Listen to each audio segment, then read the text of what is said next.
Hey everyone, once again welcome to WS Cube Tech। Myself Gaurav. आज के इस particular video के जरिए हम समझने वाले हैं कि एक ही फ्रेम के अंदर आप मल्टीपल फोटोज को, मतलब आपके पास यहाँ पर मल्टीपल इमेजेस हैं, यहाँ पर वो एक ही फ्रेम के अंदर मल्टीपल इमेजेस को कैसे लगाया जा सकता है एंड इसके साथ साथ इमेजेस के साथ स्लाइड स्लो कैसे किया जा सकता है, ये सब कुछ हम यहाँ पे देखेंगे।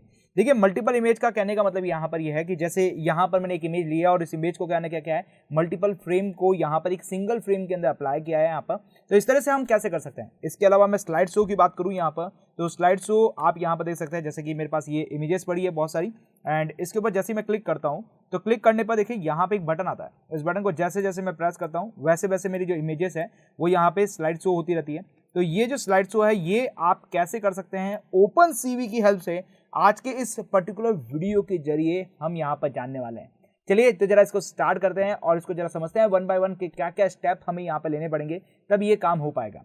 तो इसको जरा मैं आपको डिटेल के साथ समझाता हूँ। यहाँ पर देखिए, सबसे पहले हमें क्या करना है, यहाँ पर ओपन सीवी मॉड्यूल को इंपोर्ट करना है। तो चलिए इसको जरा समझते हैं। यहाँ पर तो मैं ले चलता हूँ आपके पास पाइथन की एक फाइल के अंदर, जहाँ पे हम ओपन सीवी की हेल्प से ये सब कुछ काम करने वाले हैं। अब देखिए, सबसे पहले हम क्या करेंगे, यहाँ पर ओपन सीवी मॉड्यूल को इंपोर्ट करेंगे एंड देन उसके बाद में ये सब कुछ काम करने वाले हैं। देखिए, मैं सबसे पहले यहाँ पर पहले एक सिंगल इमेज को कैसे यहाँ पर शो किया जा सकता है पहले वो देखेंगे। फिर एक ही फ्रेम के अंदर मल्टीपल इमेजेस को कैसे शो किया जा सकता है वो हम देखेंगे।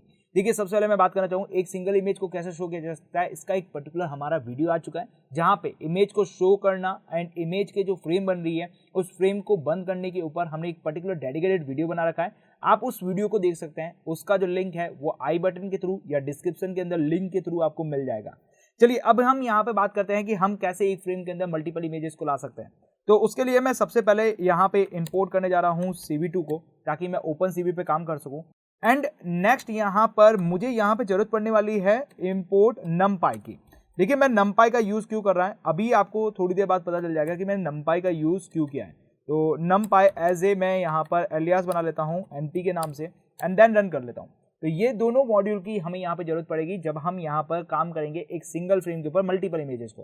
पहले मैं एक सिंगल इमेज को यहाँ पे लगाता हूँ। सिंगल इमेज को लगाने के लिए सबसे पहले मुझे इमेज को रीड आउट करना पड़ेगा। तो सबसे पहले मैं यहाँ पे एक वेरिएबल तैयार कर लेता हूँ, जिसके जरिए मैं क्या करूँगा, यहाँ पर CV2 के जरिए जो इमेज को रीड करने के लिए जो IMRead फंक्शन होता है उसका हम यहाँ पे कॉल करने वाले हैं।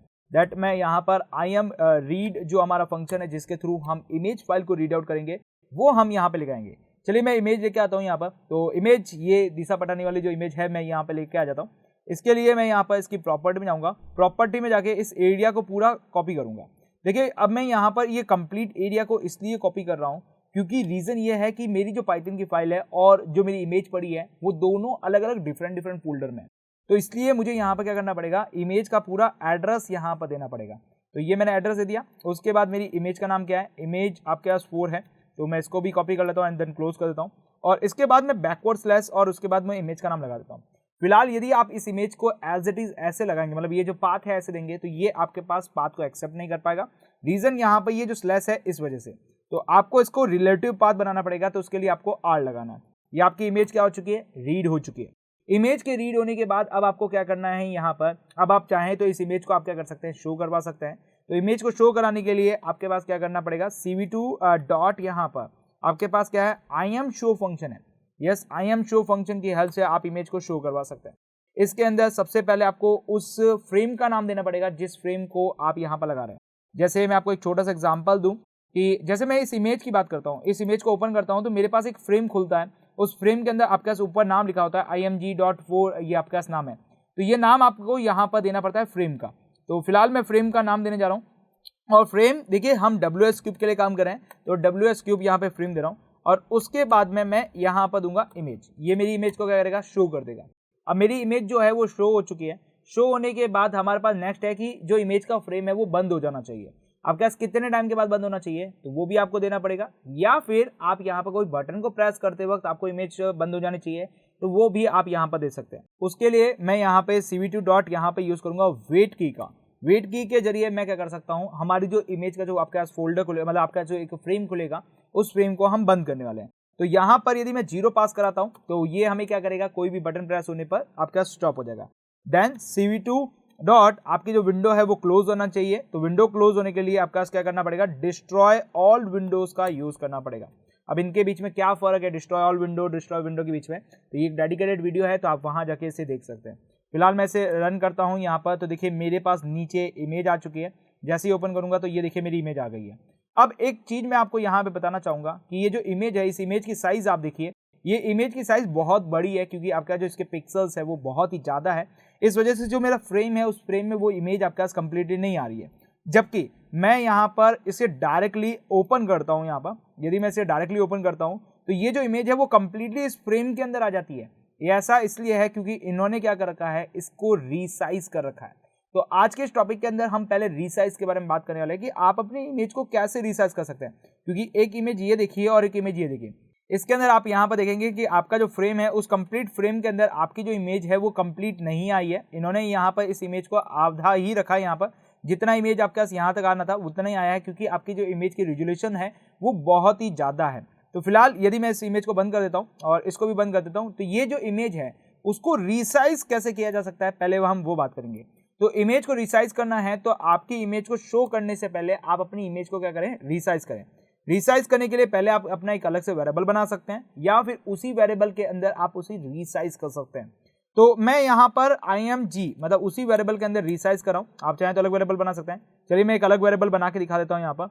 तो मैं re मतलब रीसाइज आपके पास यहाँ पर img के नाम से एक वेरिएबल बना रहा हूँ, जिसके जरिए सबसे पहले मैं cv2 डॉट यहाँ पर रीसाइज नाम का हमारे पास फंक्शन है, उसको मैं कॉल करूँगा। रीसाइज फंक्शन के अंदर आपको सबसे पहले देना है कि आपकी कौन सी इमेज जिसे आपको रीसाइज करना है। तो मुझे यहाँ पर img के अंदर जो मेरी इमेज आ रही है, देखिए ये रहा हमारे पास img जिसके अंदर हमारी इमेज आ रही है, वो मैंने यहाँ पर रीसाइज में दिया है। देन सेकेंडली आपको यहाँ पर देना है विड्थ और हाइट, मतलब कितने आपके पास विड्थ होनी चाहिए, कितनी आपकी हाइट होनी चाहिए इमेज की, वो आप डिसाइड कर सकते हैं। तो मैं यहाँ पर विड्थ रखना चाहूँगा 500 की और हाइट को रखना चाहूँगा 300 की। ओके, देन विड्थ और हाइट में यहाँ पर 500 इंटू 300 रखूँगा। अब ये जो इमेज दे रखा है, इस इमेज के अंदर हमें चेंज करना पड़ेगा और रीसाइज इमेज को यहाँ पर मुझे देना पड़ेगा। देन मैं इसे जैसे ही रन करूँगा तो देखिए मेरी जो इमेज है वो यहाँ पर चेंज हो गई है। आप यहाँ पर देखिए इसकी जो विड्थ है वो 500 आ चुकी है और इसकी जो हाइट है वो आपके पास कितनी आ चुकी है, आपकी 300 आ चुकी है। अब ये इमेज जो नापा गया है, मतलब इमेज जो आपके पास मेजर आउट की गई है, वो मेजर आउट इस पर्टिकुलर पॉइंट से आपके पास इस पर्टिकुलर पॉइंट के बीच में की गई है। जहाँ पे मेरा एरो चल रहा है, देखिए यहाँ से इस एरो से लगा के इस एरो के बीच में गई है। तो ये 500 इंटू 300 पिक्सल की मेरे पास क्या हो गई, इमेज हो चुकी है। फिलहाल मैं इस इमेज को बंद कर देता हूँ और मेरी इमेज अच्छी खासी है यहाँ पर। तो इसको थोड़ा बढ़ा देते हैं, मतलब आपका जो विड्थ है उसको ना बढ़ाते हुए इसकी जो हाइट है उसको बढ़ा देते हैं। तो हाइट को मैं 800 कर देता हूँ। देन रन करूँगा तो ये देखिए मेरे पास इमेज आ चुकी है और 800 में काफ़ी बड़ी इमेज हो गई है यहाँ पर। तो इसकी जगह मैं यहाँ पर इसको 700 कर देता हूँ एंड रन करूँगा तो ये अच्छी इमेज आ गई है। राइट, अब आप चाहें तो इसकी विड्थ को थोड़ा और बढ़ा सकते हैं और अपने हिसाब से आप इसे रीसाइज कर सकते हैं। तो ये तो हो गई कि हमारी इमेज को हमने कैसे रीसाइज किया। रीसाइज करने के बाद अब हमारा नेक्स्ट टॉपिक यहाँ पे होता है कि एक ही फ्रेम के अंदर, जैसे कि मैं आपको एग्जांपल के तौर पे दूं, तो एक ही फ्रेम के अंदर आप मल्टीपल इमेजेस को कैसे रख पाएंगे उसको जरा समझते हैं यहाँ पर। तो देखिए एक ही इमेज के अंदर मल्टीपल इमेज को आपको रखना है, तो आपको सबसे पहले जो आपकी इमेज आई है उस इमेज का एक मल्टीपल एरे बनाना पड़ता है। अब ये एरे कैसे बनेगा जरा उसकी वाले ऊपर बात करें तो ये एरे आपके पास कुछ इस तरह से बनना चाहिए कि पहला एक ब्लॉक बनेगा, उस ब्लॉक के अंदर 2 इमेजेस आपके पास इस तरह से आएगी। मतलब बेसिकली आपके पास एक एरे के अंदर 2 मल्टीपल एरे आपके पास बनेगा। यदि मैं इसको छोटे से एग्जांपल के तौर पे दिखाऊं इस एरे को बना के, तो आप इस एरे को इस तरह से क्रिएट कर सकते हैं। जैसे यहाँ पर मैं बात करूँ कि v नाम का एक एरे बना लेता हूँ, जिसमें np डॉट में यहाँ पर एरे फंक्शन का यूज़ करूँगा ताकि आपको क्लियर हो जाए कि हाँ हमें किस तरह का एक एरे क्रिएशन करना है जिसकी हेल्प से आपकी जो इमेज है वो इमेज आपके पास इस तरह से आएगी। तो इसके लिए सबसे पहले मैं क्या करूँगा, यहाँ पर आपके पास एक ब्रैकेट बनाता हूँ, राइट, और उसके अंदर फिर से एक ब्रैकेट बनाता हूँ, उसके अंदर 1,2 देन 1,2। अब ये 1,2 क्या है इसको अभी हम समझेंगे। दैट उसके बाद ये इमेज आ गई, फिर 1, आपके पास 2 आ गया, देन फिर से 1,2 आ गया एंड उसके बाद में मैं बात करूँ वी दिखाऊँ तो ये इस तरह से आपका जो एक चैनल बनेगा, तब जाके आपके पास एक ही फ्रेम के अंदर मल्टीपल इमेज बनेगी। अब ये 1 और 2 क्या चीज़ है और ये 1 और 2 क्या चीज़ है, तो बेसिकली ये आपके पास एक पर्टिकुलर इमेज है, उस इमेज के अंदर जो RGB जो कलर चल रहे होते हैं वो कलर के जो पिक्सल्स होते हैं वो आपके पास यहाँ पर रिप्रेजेंट किए गए। अब ये पिक्सल्स क्या होते हैं और कैसे यहाँ पर रीड आउट किए गए, जरा इसको जरा समझते हैं यहाँ पर।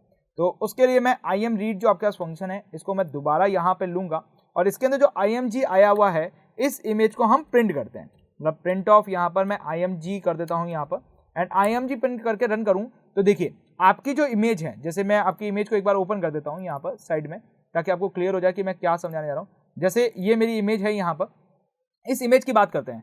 तो इस इमेज के अंदर आपके पास क्या है, ये पिक्सल बाय पिक्सल से आपके पास क्या है, डिवाइडेड है। इसके अंदर एक छोटा सा एक पिक्सल, फिर उसके बाद एक छोटा एक पिक्सल, उसके अंदर एक छोटा पिक्सल बन रहा है। ये सारे जितने भी छोटे छोटे जो पिक्सल्स बन रहे हैं, उनके अंदर क्या क्या कलर कॉम्बिनेशन हो रहा है, वो आपके पास यहाँ पे दिए गए। देखिए पहला जो ब्रैकेट है यहाँ से लेके यहाँ तक स्टार्ट हुआ है। देन सेकंड ब्रैकेट की बात करें तो यहाँ से लेके यहाँ स्टार्ट हुआ है। देन थर्ड ब्रैकेट की बात करें तो यहाँ से लेके यहाँ स्टार्ट हुआ है। तो आपने इससे पहले वाली जो वीडियो देखी थी उसके अंदर आपने एक चीज नोटिस की होगी, जब मैंने आपको कलर बताया था, तो कलर आपके पास एक होती है ग्रे स्केल, एक होता है RGB स्केल, जिसके अंदर रेड, ग्रीन एंड ब्लू जो 3 प्राइमरी कलर्स होते हैं हमारे पास। उन 3 प्राइमरी कलर्स को लेकर आपके पास क्या होती है, कोई भी इमेज आपके पास तैयार होती है। जैसे मैं इस इमेज की बात करता हूँ यहाँ पर, तो इसके अंदर आपके पास क्या है, 3 प्राइमरी कलर को मिक्स कर करके आपके पास ये जो सारे कलर्स हैं, वो सारे कलर्स यहाँ पे बनाए गए हैं। तो वो RGB कलर का जो कॉम्बिनेशन है वो यहाँ पर आपको देखने मिलता है। तो ये आपके पास क्या हो गया, R हो गया यहाँ पर, ये आपके R कलर के कॉम्बिनेशन हो गए। उसके बाद ये आपके पास यहाँ पर B कलर के कॉम्बिनेशन हो गए यहाँ पर, और ये आपके पास क्या हो गए, ग्रीन कलर के कॉम्बिनेशन हो गए। अब ये कॉम्बिनेशन कैसे अरेंजमेंट है, तो ये आपका आगे आने वाली वीडियो के अंदर अच्छे ढंग से समझने वाले हैं कि ये कॉम्बिनेशन कैसे बनकर आप एक लेयरिंग बना सकते हैं, और लेयरिंग बना के आप किस तरह से एक इमेज क्रिएशन करते हैं।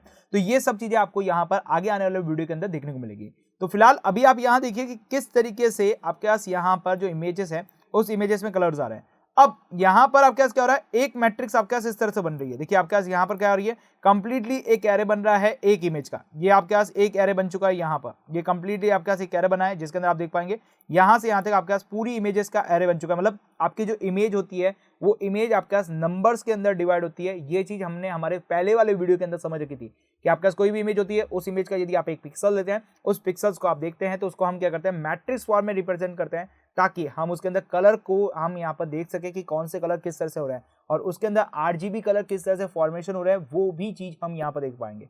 दैट आपके पास IMG के अंदर क्या हो रही है, एक मैट्रिक्स बन के आ रही है। इस मैट्रिक्स को हमने क्या करना है, दूसरी मैट्रिक्स के साथ ज्वाइन करना है, फिर उसी को तीसरी मैट्रिक्स के साथ ज्वाइन करना है, उसी को चौथी मैट्रिक्स के साथ ज्वाइन करना है। तो कुल मिला के बात करें तो ये जो 1 2 है, ये 1 2 आपके पास क्या एक चैनल है। या तो फिर एक काम करते हैं, इसको थोड़ा और अच्छे तरीके से बताऊं तो 1 2 3 ले लेता हूं, एंड देन 1 2 3 ले लेता हूं, फिर उसके बाद में यहाँ पर 1 2 3 एंड देन यहाँ पर कॉमा लगाते हैं 1 2 3, देन रन करें तो ये देखिए आपका इस तरह आ रहा है। अब ये 1 2 3 क्या है यहाँ पर, तो ये 1 2 3 आपके पास RGB जो कलर है यहाँ पर, यस यहाँ पर जो कलर है यहाँ पर RGB जो कलर्स आपके पास चल रहे हैं यहाँ पर, उस RGB कलर का एक चैनल है, देन दूसरे RGB का कलर चैनल है। ये जो चैनल दिख रहा है, ये आपके पास क्या है, एक इमेज का चैनल है, देन दूसरी इमेज का चैनल है। तो ये आपके पास एक रो के अंदर 2 आपके पास क्या दिखेगी, इमेज दिखेगी।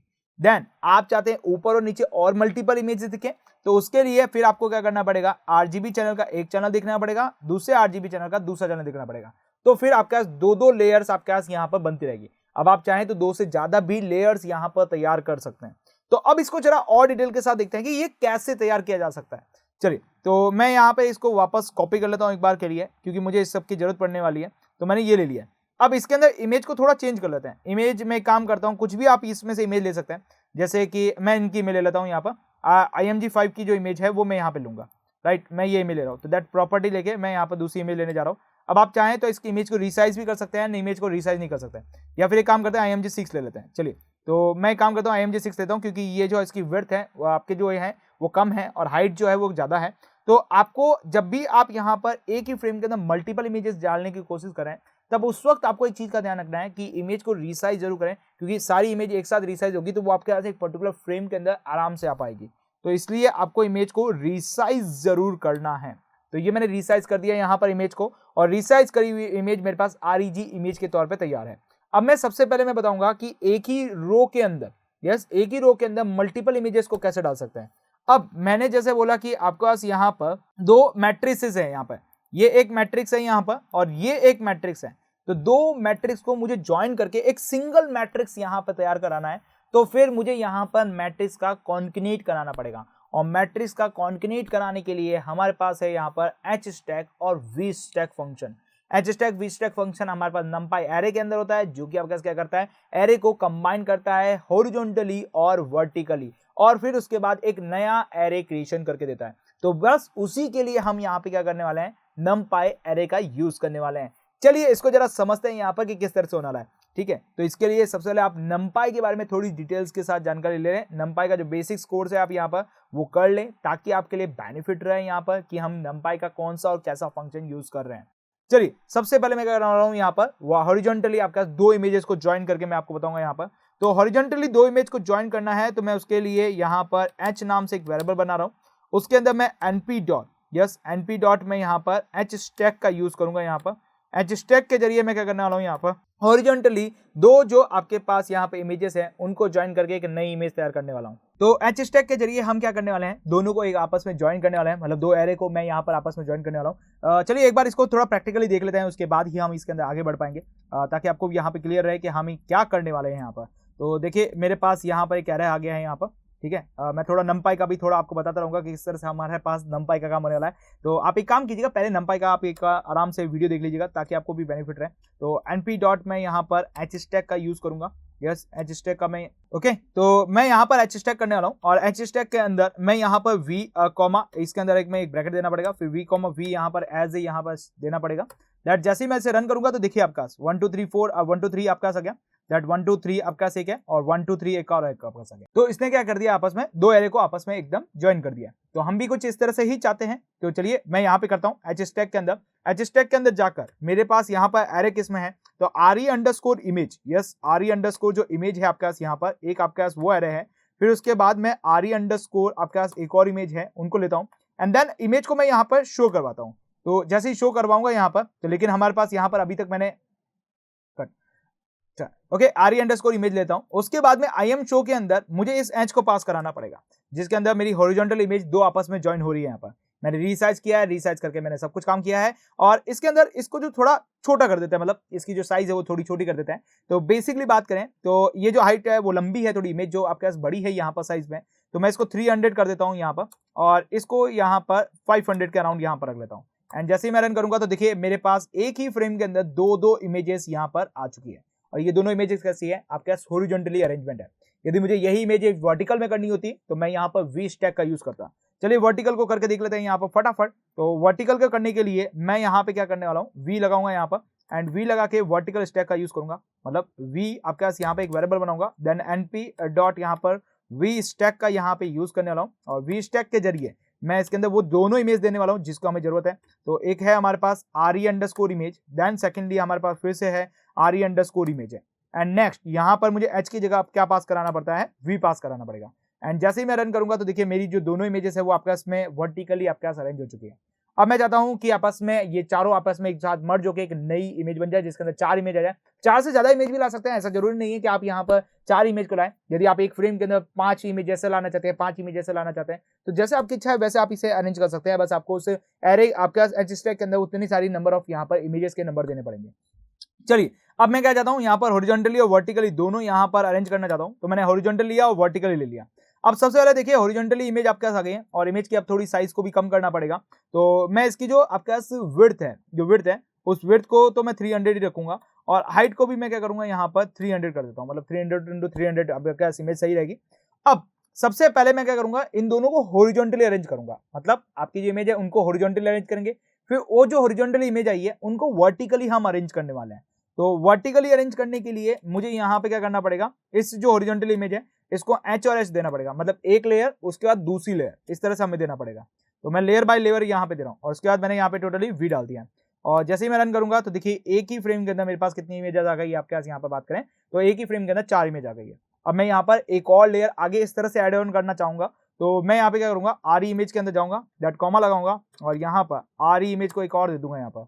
एंड हॉरिजॉन्टल के अंदर मैंने एक और इमेज बढ़ा दी है यहाँ पर, वर्टिकल अंदर 2 ही रखते हैं, यहाँ पर रन करते हैं तो देखिए इस तरह से आपके पास नंबर ऑफ इमेज बढ़ती जा रही है। फिर आप चाहें तो जितनी नंबर ऑफ इमेज को आप बढ़ाना चाहें उतनी नंबर ऑफ इमेज को आप इस तरह से बढ़ा सकते हैं। तो इस तरीके से आपके पास क्या करती है, एक ही फ्रेम के अंदर आप मल्टीपल इमेजेस को यहाँ पर दे सकते हैं।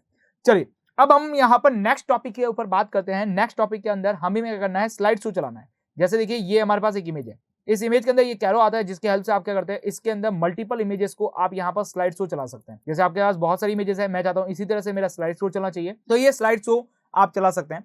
इस स्लाइड शो को चलाने के लिए हम क्या करने वाले हैं, सबसे पहले हमें यहाँ पर ओपन, इसके लिए सबसे पहले हमें यहाँ पे क्या करना पड़ेगा, OS मॉड्यूल की जरूरत पड़ेगी। तो मैं यहाँ पे इंपोर्ट कर रहा हूँ, और इंपोर्ट कैसे कर रहा हूँ, OS मॉड्यूल को कर रहा हूँ।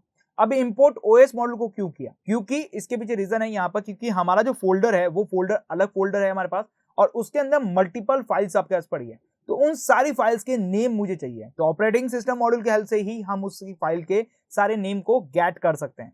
चलिए उन नेम को पहले गेट करते हैं कि किस तरह से नेम को गेट किया जा सकता है। तो मैं यहाँ पे ओएस मॉड्यूल का यूज करके उस सारे नेम को गेट करने वाला हूँ। तो उसके लिए एक लिस्ट तैयार होगी, तो मैं लिस्ट अंडरस्कोर नेम ले लेता हूँ कि सारे नेम हमारे पास आने वाले हैं इमेजेस के, और उसके लिए os डॉट यहाँ पर लिस्ट डायरेक्टरी के नाम से, लिस्ट dr के नाम से हमारे पास एक फंक्शन है जिसकी हेल्प से हम उस पर्टिकुलर फोल्डर के अंदर जितनी भी आपके पास फाइल्स पड़ी है उन सारी फाइल्स का नाम गेट कर सकते हैं एज ए लिस्ट। और वो हमारा फोल्डर कौन सा है, तो ये हमारे पास फोल्डर यहाँ से यहाँ तक का जो डेटा है वो हमारे पास फोल्डर का है। तो ये हमारा फोल्डर आ चुका है, यहाँ पर ये हमारा कंप्लीट फोल्डर आ गया और इसके अंदर लिस्ट नेम आ चुका है और मैं आपको लिस्ट के नेम यहाँ पे प्रिंट कर रहा हूँ। तो ये लिस्ट के नेम आ चुके हैं जिसके अंदर आप देख पाएंगे image 1, image 2, image 3, image 4, image 5 और इमेज 6 इमेजेस पड़ी है। और आप यहाँ पे भी देखेंगे तो 6 इमेजेस आपके पास रेडी है। अब आपको क्या करना है, स्लाइड शो चलाना है। अब स्लाइड शो चलाना है, इसका मतलब क्या होना चाहिए, मेरे पास एक एक इमेज अपने आप आनी चाहिए और उन एक एक इमेज को हमें शो करवाना है बेसिकली।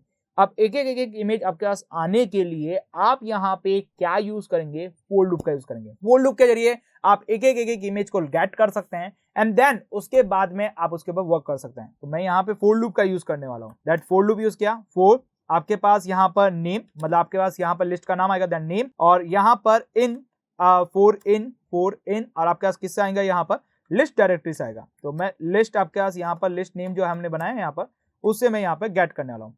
अब इसके जरिए हमारे पास क्या आने वाला है, एक एक नेम आने वाला है। अब वो नेम कौन से हैं, इमेज 1, इमेज 2, इमेज 3, इमेज 4 इस तरह से आएंगे। और मुझे यहाँ पर हमारे पास जो डेटा शो होता है IAM शो के अंदर, उस कंप्लीट एड्रेस के साथ साथ उसका नाम भी देना पड़ता है। तो बेसिकली मुझे यहाँ पर पाथ भी चाहिए और पाथ प्लस नेम भी चाहिए यहाँ पर। तो दो चीजें मुझे यहाँ पर चाहिएगी, पाथ प्लस नेम यहाँ पर चाहिएगा। तो मैं अब पाथ और पाथ प्लस नेम यहाँ पर तैयार करने वाला हूँ यहाँ पर। चलिए पाथ और पाथ प्लस नेम कैसे तैयार किया जाता है उसको जरा समझते हैं। तो सबसे पहले मैं यहाँ पे पाथ बनाता हूँ और पाथ हमारे पास कैसे बनेगा, तो ये रहा हमारे पास पाथ। अब ये जो पाथ आप देख रहे हैं ये तो हमने डायरेक्टली दिया है, इसलिए हम यहाँ पर रेफरेंस पाथ यहाँ पर दे पा रहे हैं। यदि हम डायरेक्टली पाथ नहीं दे रहे हैं, हम ज्वाइन करते हुए पाथ दे रहे हैं, तो आप ये जो स्लैश बन रहे हैं ना, इन स्लैश को क्या करें, आपके पास डबल स्लैश कर दे। क्योंकि पीछे रीजन ये होता है क्योंकि बैकवर्ड स्लैश n का मतलब होता है new line, backward slash b का मतलब होता है आपके पास बोल्ड, एंड आपके पास और भी बहुत सारे आपके पास क्या होते हैं, स्पेशल सीक्वेंस चल रहे होते हैं। तो अब ये जो सीक्वेंस चल रही होती है, इन सीक्वेंस को हमें दूर करना और इसकी जगह हमें सारी जगह स्लैश प्रेस करना है। तो आप क्या करें, बैकवर्ड स्लैश और स्लैश को 2 बार लगाएंगे तो आपको एक स्लैश यहाँ पर देखने को मिलेगा। तो ये तो हो गया हमारे पास पाथ। अब हमें क्या करना है, हमें यहाँ पर कंप्लीट नेम तैयार करना है जो कि हमें लिस्ट के अंदर देना है, जिसके हमें इमेज दिखानी है। तो अब मैं यहाँ पर img अंडरस्कोर नेम तैयार करने वाला हूँ विद पाथ के साथ। वो कैसे तैयार होगा, तो आपके लिए सबसे पहले मुझे पाथ देना पड़ेगा, पाथ के साथ ऐड करना है किसे, एक स्लैश को, और उसके बाद जो लिस्ट का नाम आ रहा है वो सब देना पड़ेगा। तो मैं यहाँ पर आपका डबल स्लैश का यूज करने वाला हूँ, फिर उसके बाद मैं फिर से प्लस करूंगा और इसके अंदर जो नेम आपके पास आ रहा है, मतलब लिस्ट की जो अंदर से एक एक नेम आ रहा है वो हमारे पास आ गया। तो img नेम के अंदर मेरे पास वो कंप्लीटली पाथ विद नेम आपके पास तैयार है।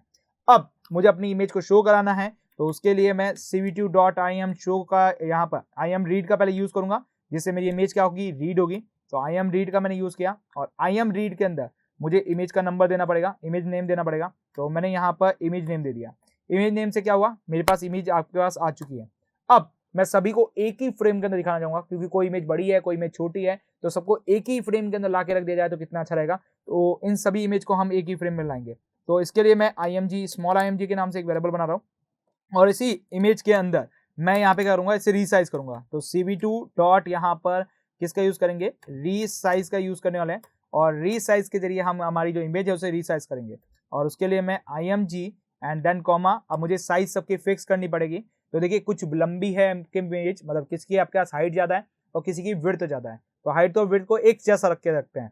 और मैं एक बार ऊपर चल के देख के आऊँ कि ऊपर कितना रखा गया मैंने यहाँ पर। तो ऊपर 500 इंटू 700 रखा था, जिसके अंदर हमारी इमेजेस अच्छी आई थी। तो मैं इस बार भी यहाँ पे क्या कर रहा हूँ, 500 इंटू आपके पास 600 कर देता हूँ, ज़्यादा बड़ी नहीं रखेंगे, 500 इंटू 600 कर देते हैं। यहाँ पर अच्छी खासी इमेज आपके पास यहाँ पर हो जाएगी, या फिर इसको 500 इंटू 600 दैट्स गुड।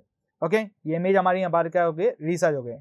रीसाइज होने के बाद अब आपको क्या करना है, इमेज को शो करना है। तो इमेज को शो करने के लिए cv2 डॉट यहाँ पर im आपके पास शो फंक्शन है यहाँ पर, उसका यूज करेंगे। और IM शो के अंदर IMG आपको सबसे पहले तो आपको देना है आपके विंडो का नाम।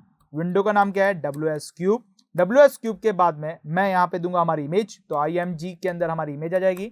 अब हमारे पास क्या जरूरत है? यहाँ पर वेट की जरूरत है कि हम यहाँ पर कितनी वेट की देना चाहते हैं, मतलब हम यहाँ पर इसे ऑटोमेटिक रन करना चाहते हैं या फिर हम इसे मैन्युअली रन करना चाहते हैं, तो वो हमें देना पड़ेगा। तो उसके लिए मैं यहाँ पर CV2 डॉट यहाँ पर वेट की का यूज करूंगा और वेट की के जरिए मैं इसे यहाँ पर मतलब इंस्ट्रक्शन दूंगा कि यहाँ पर कितने टाइम के बाद रिपीट होनी चाहिए। तो एक काम करते हैं, पहले इसे ऑटोमेटिक रन करते हैं, फिर उसके बाद हम बटन प्रेस करने पर कैसे नेक्स्ट चली जाएगी इमेज, उसको भी जरा देखते हैं। तो ऑटोमेटिक रन करने के लिए मुझे यहाँ पर टाइम देना पड़ेगा, तो 5 मैं सेकंड का टाइम दे रहा हूँ यहाँ पर एक इमेज को रन होने के लिए। अब इमेज कंप्लीटली रन होने के बाद में मेरी जो इमेजेस है, सारी जो विंडोज है वो डिस्ट्रॉय हो जानी चाहिए। तो फिर उसके लिए मुझे क्या जरूरत पड़ेगी? उसके लिए मुझे यहाँ पर जरूरत पड़ने वाली है आपका CV2 डॉट यहाँ पर डिस्ट्रॉय ऑल विंडोज। तो मैं CV2 dot destroy all Windows का यूज करने वाला हूँ। चलिए, ये लिस्ट आपके पास आ चुकी है और इस लिस्ट के जरिए ही हम यहाँ पर काम करने वाले हैं। एक काम करते हैं, यहाँ पर ये लिस्ट नेम को मैं यहाँ पर इसके अंदर डाल देता हूँ ताकि कोई कंफ्यूजन ना हो और ये कभी आपके पास रुके नहीं। दैट मैं यहाँ पर रख देता हूँ। ओके, चलिए रन करते हैं। एक इमेज आई आपके पास यहाँ पर, 5 सेकंड के बाद में आपकी जो इमेज है वो चेंज हो जाएगी।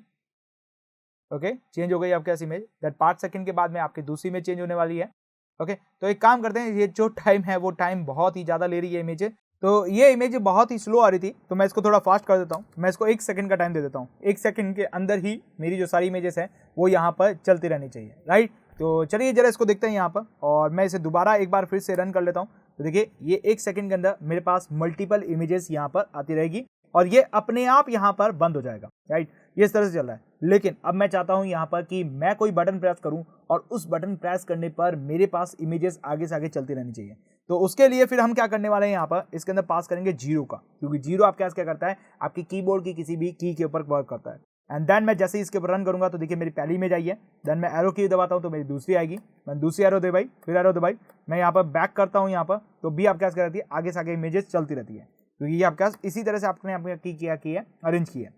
देखिए इस तरह से आपके पास इमेज जो है वो आगे चली है, राइट। तो इस तरह से आप अपनी इमेज के अंदर स्लाइड शो यहाँ पर चला सकते हैं। तो आई होप सो समझ में आया होगा कि किस किस कोड की हेल्प से हमें क्या क्या करना है। तो सबसे पहले हमने क्या सीखा हमें कि इमेज को कैसे शो करते हैं बेसिकली, और उसके बाद हम एक ही डायरेक्टरी के अंदर, मतलब एक ही आपके पास यहाँ पर फ्रेम के अंदर मल्टीपल इमेजेस को कैसे यहाँ पर बना सकते हैं। एंड नेक्स्ट हमारे पास यहाँ पर आता है कि आपके पास इमेजेस के अंदर कैसे स्लाइड शो चलाया जा सकता है। और फिलहाल आज की वीडियो के लिए बस इतना ही रखते हैं, मिलते हैं हमारे अगली वीडियो के साथ। तब तक आप हमारे साथ यूं ही बने रहिए।